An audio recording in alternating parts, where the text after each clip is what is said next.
आप सबका बहुत बहुत स्वागत। और प्रोग्राम की स्टार्टिंग करें, शुरुआत करें उससे पहले मैं अपनी तरफ से और अपनी यूट्यूब फैमिली की तरफ से आज हमारे आदरणीय माननीय यशस्वी प्रधानमंत्री मोदी जी का जन्मदिन है। उनको जन्मदिन की हार्दिक शुभकामनाएं। नरेंद्र मोदी जी का आज 75वां जन्म दिवस है और प्रधानमंत्री जी को उनके जन्म दिवस पर अनंत शुभकामनाएं। लेकिन आज ये अवसर है जब इस बात का खुलासा हो जाता है कि आखिर नरेंद्र मोदी में ऐसा क्या खास है जिसने उन्हें समकालीन भारतीय राजनीति में सबसे बड़े चेहरे के रूप में स्थापित किया। बात सिर्फ ये नहीं कि नरेंद्र मोदी भारत के प्रधानमंत्री हैं। भारत के प्रधानमंत्री पहले भी बहुत सारे रहे हैं, बहुत सारे चेहरे हैं। जैसे दो देवगौड़ा साहब प्रधानमंत्री रहे, गुलजारीलाल नंदा साहब रहे, आई के गुजराल रहे, चौधरी चरण सिंह भी रहे, विश्वनाथ प्रताप सिंह और चंद्रशेखर जी भी रहे। बहुत सारे लोग प्रधानमंत्री रहे, इंदिरा जी, नेहरू जी, अटल जी, नरसिम्हा राव जी और डॉक्टर मनमोहन सिंह। इसलिए पद से कद हो, आपका स्टेटस, आपकी ख्याति, आपका रुतबा पद से हो, ये संभव नहीं होता। ये सामान्यतः संभव नहीं है क्योंकि एक कुर्सी पर कई लोग बैठते हैं लेकिन सबका कद अलग अलग होता है। जैसे नेहरू जी, इंदिरा जी, दोनों एक ही परिवार के अलग अलग समय पर रहे लेकिन दोनों के कद अलग अलग रहे जबकि कुर्सी एक ही रही थी। मैंने प्रधानमंत्री के नाम लिए, किसी एक के बारे में नहीं बात नहीं करूँगा। आप अपने विवेक से जरूर सोच कर देखिए कि इस देश के इस महत्वपूर्ण आसन पर जितने चेहरे बैठे उनमें किसका कद था। नेहरू जी से लेकर नरेंद्र भाई मोदी तक खुद देखिए कि किसका कद कितना था जबकि कुर्सी एक ही है, पद एक ही है। बीच में मैंने बहुत सारे नाम और बताए, जैसे देवेगौड़ा, गुजराल, ये सब लोग भारत के प्रधानमंत्री रहे। गुलजारीलाल नंदा साहब, लाल बहादुर शास्त्री जी, बहुत सारे लोग। इसलिए भी बात अहम नहीं होती कि वो भारतीय जनता पार्टी के सबसे बड़े नेता हैं। जनसंघ और उसके बाद भाजपा के आकाश पर अपने अपने समय में बड़े बड़े नक्षत्र मंडल हुए। एक दौर थी जब कुछ बड़े नेता चेहरा थे, फिर वाजपेयी जी रहे, फिर आडवाणी जी रहे और फिर मुरली मनोहर जोशी जी रहे। अब नरेंद्र भाई मोदी हैं। फिर ऐसा आखिर क्या है? हाँ, एक और मोदी जी के बायोडाटा में से एक बात अगर उठाकर देख लीजिए कि वो 14-15 साल तक गुजरात के मुख्यमंत्री भी रहे। तो इस देश में 15 साल मुख्यमंत्री रहने वाले बहुत से लोग हैं। 33 साल तक तो मुख्यमंत्री ज्योति बसु रहे। फिर आखिर ऐसा क्या है, वो कौन सी विशिष्टता है जिसने मोदी को भारत की राजनीति के आकाश मंडल में सबसे चमकदार चेहरे के रूप में स्थापित किया? वो चीज क्या है? वो बात मेरी दृष्टि में है, वो बात है कि जनता का मोदी पर भरोसा और मोदी जी का जनता पर भरोसा, देश पर भरोसा। ये पारस्परिक जो संबंध हैं, जो निकटता है नेता और जनता का, जनता और नेता का, वो अद्भुत समागम है। मोदी जी का ये भरोसा है कि हम अपनी जनता को अपनी बात समझेंगे और हमारी जनता हमारी बात पर विश्वास करेगी। और जनता को भरोसा है कि मोदी हमारे नेता हैं, तो कष्ट के, चुनौतियों के तमाम तामझाम बातों से जुड़े हुए भी वो देश को आगे लेकर जाएंगे। अगर कोई कष्ट है, कोई चुनौतियां हैं, तब भी मोदी जी इस देश को लेकर के आगे जाएंगे।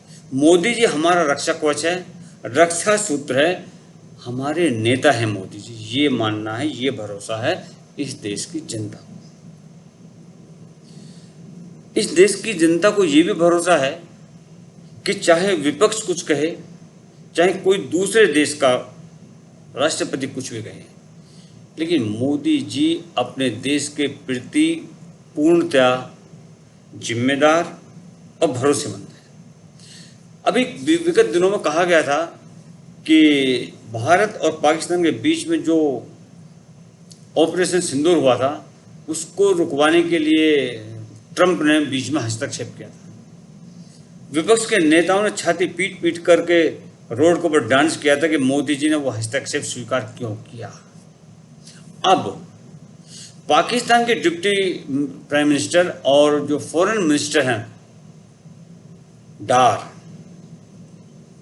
उन्होंने खुद स्वीकारा है कि ट्रंप ने हमारे बीच में कोई मध्यस्थता नहीं की और मोदी जी ने मध्यस्थता के लिए साफ इनकार कर दिया था।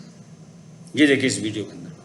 Well, we don't mind, but India has categorically been stating it's bilateral, so we don't mind bilateral. Pakistan के उप प्रधानमंत्री और विदेश मंत्री इशाक डार ने अल जजीरा को दिए एक इंटरव्यू में पहली बार माना कि भारत ने कभी भी आपसी संबंधों में किसी तीसरे पक्ष की मध्यस्थता के लिए सहमति नहीं दी। इशाक डार ने इंटरव्यू में कहा, India says that जब हम 25 जुलाई को मिले थे, मेरी वॉशिंगटन में मुलाकात हुई थी। मैंने उनसे पूछा कि वार्ता का क्या हुआ। उन्होंने कहा कि यह एक मुद्दा है। हम वार्ता विरोधी नहीं हैं, बल्कि उसका स्वागत करते हैं। हम शांति प्रिय देश हैं और मानते हैं कि आगे बढ़ने का रास्ता संवाद ही है।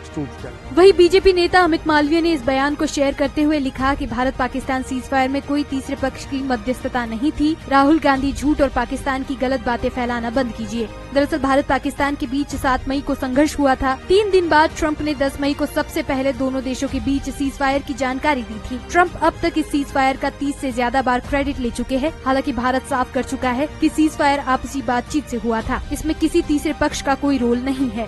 दैनिक भास्कर की रिपोर्ट। और राहुल गांधी कितना भी अपने आप को देशभक्त दिखाए, लेकिन राहुल गांधी की पोल पट्टी खुद पाकिस्तान खोलता है कि वो पाकिस्तान के कितना करीब है। और पाकिस्तान की भावनाएं कांग्रेस के प्रति, गांधी परिवार के प्रति क्या हैं, वो शाहिद अफरीदी ने अपने इस वीडियो में बताया। देखिएगा ये भी आप। गंदा किस्म का माइंडसेट है, गंदा किस्म का। एक इजराइल काफी नहीं है कि तुम यहाँ पे इजराइल बनने की कोशिश कर रहे हो। पूर्व पाकिस्तानी क्रिकेटर शाहिद अफरीदी ने एशिया कप में हैंडशेक कंट्रोवर्सी को लेकर नाराजगी जताई। उन्होंने मोदी सरकार पर हिंदू मुस्लिम कार्ड खेलने के आरोप लगाए। लेकिन ये जो गवर्नमेंट बार बार मैं कह रहा हूँ, जो हमेशा मजहब कार्ड खेलती है, मुस्लिम हिंदू कार्ड खेलती है अपने आप को पावर में लाने के लिए, गंदा किस्म का माइंडसेट है। ये उस वक्त तक रहेगा जब तक इनके बड़े यही हैं। जैसे राहुल गांधी की अगर मैं बात करूं, राहुल गांधी बहुत पॉजिटिव माइंडसेट वाला आदमी है। दरअसल एशिया कप में इंडिया ने पाकिस्तान से मैच के दौरान हैंडशेक नहीं किया था। मैच खत्म होने के बाद सारे भारतीय खिलाड़ी सीधे ड्रेसिंग रूम चले गए और दरवाजा बंद कर दिया था, जिसके बाद से ये कंट्रोवर्सी शुरू हुई है। वहीं शाहिद के इस वीडियो को बीजेपी नेता अमित मालवीय ने एक्स पर शेयर किया। उन्होंने लिखा, पाकिस्तान के पूर्व क्रिकेटर शाहिद अफरीदी, जो अक्सर भारत और कश्मीर पर विवादित बयान देते हैं, इस बार राहुल गांधी की तारीफ कर रहे हैं। सवाल उठ रहा है कि भारत के खिलाफ बोलने वाले लोग हमेशा राहुल गांधी का साथ क्यों देते हैं।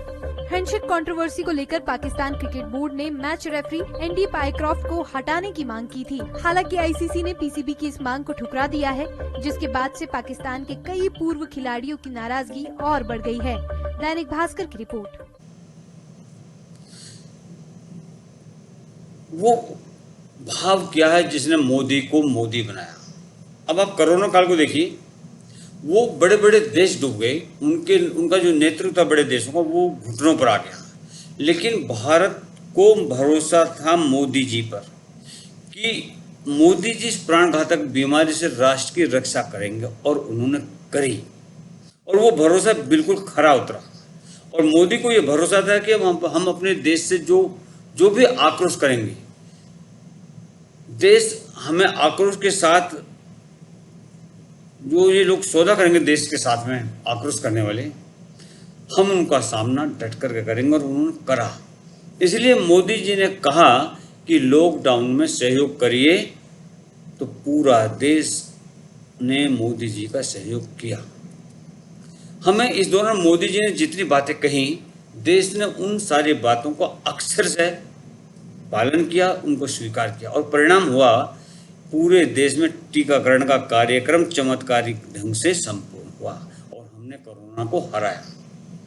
पाकिस्तान को सवाल सिखाने वाली भी स्थिति हो, तब भी मोदी को देश पर और देश को मोदी जी पर भरोसा सिद्ध हुआ। सीमा लंबी जितनी लंबी हमारे भारत की सीमाएं हैं, भारतीय वायु सेना ने कहीं कोई वैश्विक स्तर पर हंगामा नहीं हुआ और भारतीय वायुसेना ने चुपचाप सारा काम किया। हमने अमेरिका की आंख में आंख डालकर बात करी। लीडरशिप की ये शक्ति है, भारत के आम जन को ये अच्छी लगती है। हम अमेरिका के टैरिफ के धमाके के आगे नहीं झुके और नरेंद्र मोदी के जन्म दिवस के पूर्व संध्या पर अमेरिका के प्रेसिडेंट ट्रंप ने उन्हें महान और अद्भुत नेता घोषित करते हुए टेलीफोन पर लाखों लाख बधाई दी। ये जो ताकत है ना, ये मोदी को विशिष्ट प्रधान बनाती है। प्रधानमंत्री होना अद्भुत बात नहीं है, कोई ऐसी बात नहीं जो कि पहले कभी नहीं हुई। पहले भी बहुत सारे लोग प्रधानमंत्री रहे, बहुत लोग उस पद पर बैठे हैं। भारत में डिजिटल टेक्नोलॉजी का विस्तार हो, IIM जैसे संस्थानों का विस्तार हो, ट्रेन के ढांचे को सुधारने का सुधारना हो, रोड्स का बुनियादी ढांचा और बेहतर हो, गरीबों को अन्न की चिंता से मुक्ति मिले। आप भी देखिए, उसकी झलक देखिए, विस्तार से देखिए, आयाम देखिए, काम करने की शैली देखिए मोदी जी की। ऐसे ऐसे चेहरों पर मोदी जी की नज़र पड़ी जहां माना जाता था कि प्रधानमंत्री की इस तरफ के स्तर का ये मामला नहीं है। शौचालय, सारा दिन शौचालय, घरों में शौचालय।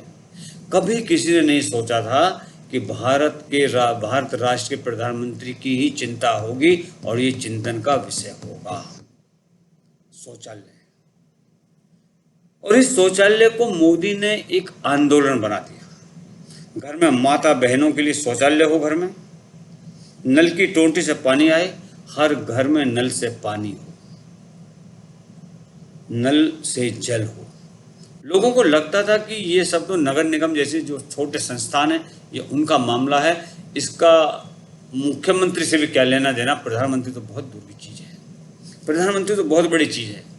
प्रधानमंत्री का मतलब तो उस समय में होता था रूस, अमेरिका आदि आदि जो देश हैं उनके बारे में चिंतन हो केवल नहीं। मोदी शौचालय से लेकर भोजन तक की चिंता में रहे, रसोई तक की चिंता में, पाकिस्तान से निपटाने की भी चिंता में रहे। अमेरिका को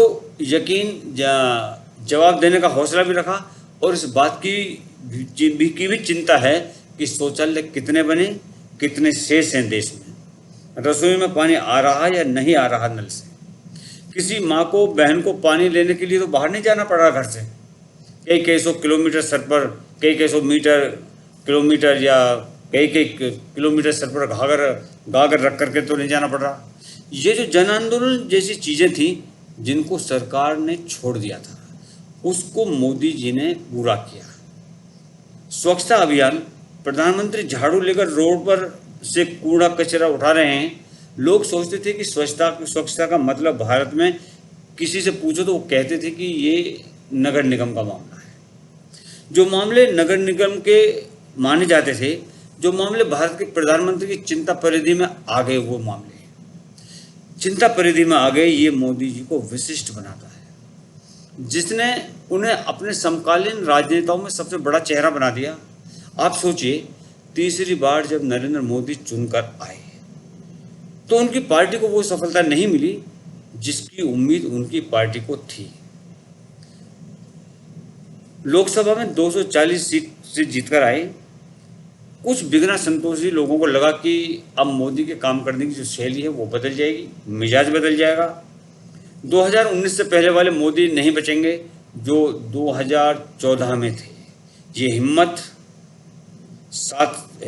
के साथ साथ मोदी होंगे। जो वो हिम्मत थी पहली, वो हिम्मत, उस हिम्मत के साथ आज वो मोदी जी नहीं होंगे, ये बिगना लोग सोच रहे थे। झुककर चलते हुए मोदी, बस यही वो लोग मोदी को समझने में भूल कर गए कि मोदी उनके, वो समझ रहे थे कि मोदी जी से अब झुक कर के चलेंगे, और यही वो लोग भूल कर गए। नरेंद्र मोदी की कद, शैली, निर्णय लेने की क्षमता, जोखिम उठाने की क्षमता, उनका साहस और उनकी दृष्टि को कभी तोड़ नहीं पाया। ये पांचों चीज़ों में राय रत्ती परिवर्तन नहीं आया, इस बात से कि अब 303 सीट नहीं बल्कि 240 सीटें हैं। जैसा शासन नरेंद्र मोदी जी ने, जिसका अंदाज, जिस शैली में शासन 2014 के पारी में चलाया, फिर 2019 वाली पारी में चलाया, वैसा ही शासन नरेंद्र मोदी ने अपनी 303 की पारी में चलाया। ये वो चीजें हैं जो मोदी को मोदी बनाती हैं। अन्यथा कोई प्रधानमंत्री बिना शैली बदले गठबंधन की सरकार नहीं चला सकता और ना कोई चला पाया अभी तक। ये सिर्फ मोदी हैं जिन्होंने तय किया कि वक्फ कानून के अंदर में बदलाव करना है, तो चंद्रबाबू नायडू और नीतीश कुमार की पार्टियों के समर्थन से चलती हुई सरकार में भी उन्होंने तेजस्विता के साथ वक्फ कानून में संशोधन कर दिया। ये जो तेवर का लीवर है ना, ये मोदी को मोदी बनाता है। ये जो मोदी का विश्वास है, ये मोदी को मोदी बनाता है। यही वो विशिष्टता है। और इस देश में बहुत कम राजनेता ऐसे हुए जिनके कहने पर देश को भरोसा रहा और जिनको देश की जनता पर इतना भरोसा हो जितना मोदी को है। तो दोनों तरफ से जो रिश्ता है, दोनों तरफ से जो संबंध है, वो अद्भुत है। जनता और मोदी के बीच का समन्वय सच में अद्भुत है। आज तक ये संबंध किसी भी प्रधानमंत्री और देश की जनता के बीच नहीं हुआ। हमारे समन्वय में कोई खतरा नहीं है और यही मोदी की टैगलाइन है। देश को भरोसा है कि मोदी हैं तो मुमकिन है, और मोदी को भरोसा है कि हम अपने देश को जो निवेदन करेंगे, हमारा देश उसको सहर्ष स्वीकार करेगा। इसलिए जब टैरिफ का सवाल आया अमेरिका से, तो नरेंद्र मोदी ने भी एक ही स्वर रखा। सारे देश में वो जहां पर भी गए एक ही बात कही। क्या? उन्होंने कहा कि आत्मनिर्भर भारत, हमारे सामान का प्रयोग करें जो भारत में ही बने हैं, भारतीयों के द्वारा जो बनाए गए हों। ये जो एक चीज है, ये उनको कई बार सत्ताधीशों से अलग करती है। गांधी और लोहिया और दीनदयाल उपाध्याय जैसे चिंतकों की कैटेगरी में भी रखती है।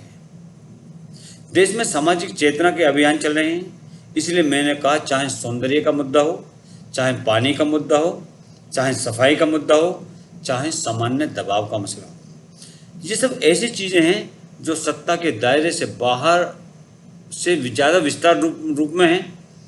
मोदी के लिए एक दृष्टिकोण निर्मित करती है देश के अंदर। सत्ता और सत्ता के विपक्ष में मोदी का रहना और उनके वित्त का एक भाग नहीं, वो उनका संपूर्ण व्यक्तित्व नहीं।